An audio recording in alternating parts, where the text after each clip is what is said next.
culture shock is just... Why wouldn't toilets clean your butt? It was very, very overwhelming. The difference in the welcoming crew.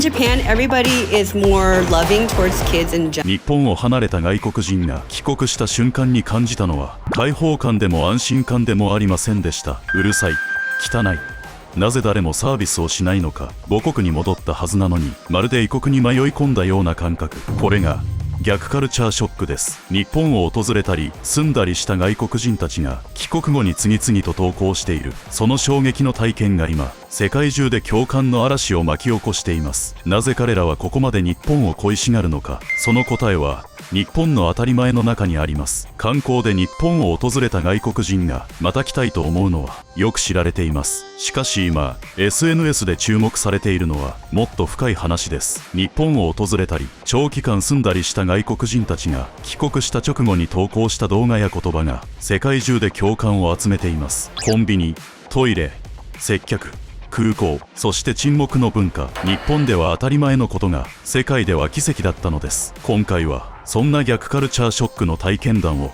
動画でご紹介していきます。You guys, I'm in the US. I've been here, I don't know, like 12 hours. I'm so jet lagged.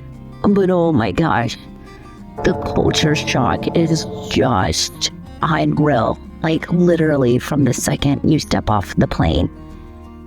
Everything is just, it's so different. I know we've lived in Japan for 7 years and we immerse ourselves in the culture and we respect the culture and we got and we're so used to any and everything. Japan, that being outside of it is just, I like it blows my mind. Like it's literally hard to process it, and it's so crazy because I never had went out of the U.S. until I was 35 years old and we moved to Japan, and we've lived there for 7 years, and I feel like that's all I know at this point in my life. Those 7 years just changed so much about us and then the way we see things and the way we do things. And then you get into America and you're just like, oh my God, everything's so loud. There's no customer service. Everything is, why is it so dirty? Why is it so dirty? Why is it so gross? Why is it so, ugh? Why is everything so expensive? I don't know, like, oh my God. I think I may have become too acclimated to Japan because things that amazed me 2 months ago when I got here don't even register anymore. Like, of course there's a convenience store every 10 feet where you can both buy a full meal and buy a pair of underwear. And obviously I have a little bag of my own garbage in my purse. And why wouldn't toilets clean your butt? And now I'm genuinely concerned that America is going to feel completely insane when I go back there on Monday. I'm going to spend the next month whispering constantly, lining up when nobody else is lining up, and bowing at random strangers in the grocery store. I think Japan might have rewired my brain a little bit. Here are some reverse culture shocks that I've had since I've been living in Japan.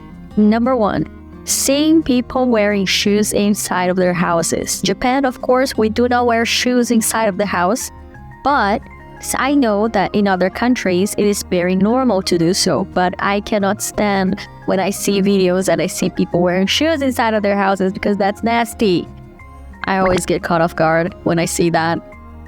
Number 2, when I went back to my country and I saw people just wearing flat out tank tops, or when I saw shirtless men, I got the habit of always wearing something on top of my tank tops. So when I was home and I was just wearing a tank top, it felt so weird to me. Mind you, there's nothing wrong with that. I just felt creeped out for a second. It just shocked me. Number 3, I started hearing my language and understanding everyone around me. It was very scary because I'm used to having my own thoughts and not understand most people. So when I started understanding everything, it was very, very overwhelming. One of the differences between landing in Japan versus landing in Western countries, especially the U.S. It's in Japan. There's really like a lack of uniform and armed people in the airports.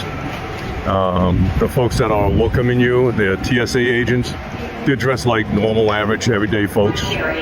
you know, and with just like maybe a vest that says like the equivalent of staff or something like that. And the customs officers, like, they don't seem very militaristic. They don't look like soldiers. I didn't even see any guns, not that I could see, because they're seated behind the desk. But you know, especially when you go to Europe, or especially when you come to the United States, everybody is in some sort of military-like uniform, and everybody's carrying guns. And as soon as we landed in New York, we got, screamed at, go this way, go that way. Don't run me over with your luggage, etc. Not at us personally, but at other people. Meanwhile, Japan was like, thank you very much, thank you for visiting, welcome, arigato, arigato.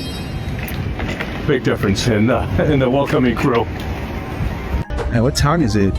I probably sleep right now if I was in Japan. You're hungry? I could really use a bit of eat right now. There's 7-Eleven around here? Oh, I forgot we're not Japan. Maybe we can dip.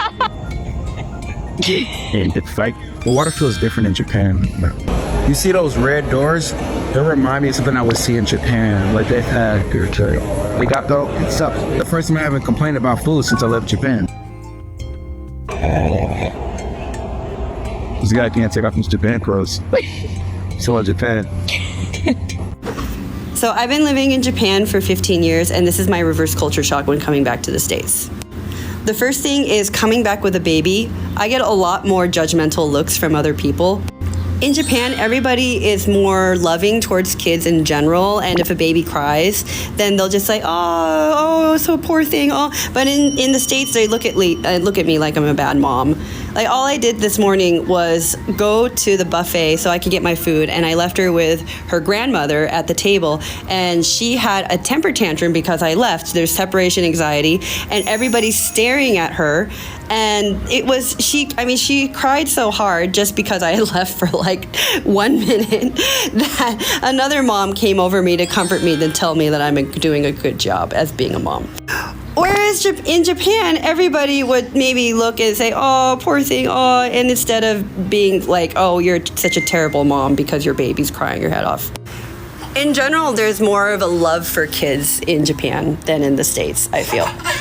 Yeah. And the other thing I need to get used to is the amount of small talk that I have to make, because in Japan, like when you're in an elevator, you don't really have to say anything. It just can be quiet and everyone's comfortable with that. But in America, nobody's comfortable with silence. You always have to be talking about something, and it can be anything. And then that's it. You're friends for like the 10 seconds you're together in the elevator, and then you're done.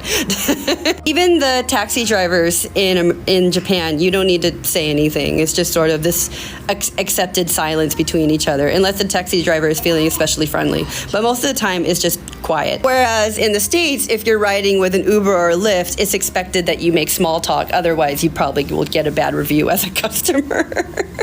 And the last thing that I need to get used to, which is totally new, is the amount of inflation that's happening in the States. It's crazy. Like, you can spend easily $200 just doing your normal everyday shopping. And this doesn't even have to be at a Whole Foods anymore. That used to be the case, but now it's just like your everyday grocery store, and you just need to buy basic things, and it's easily $200 just for maybe a few days worth of groceries. It's nuts.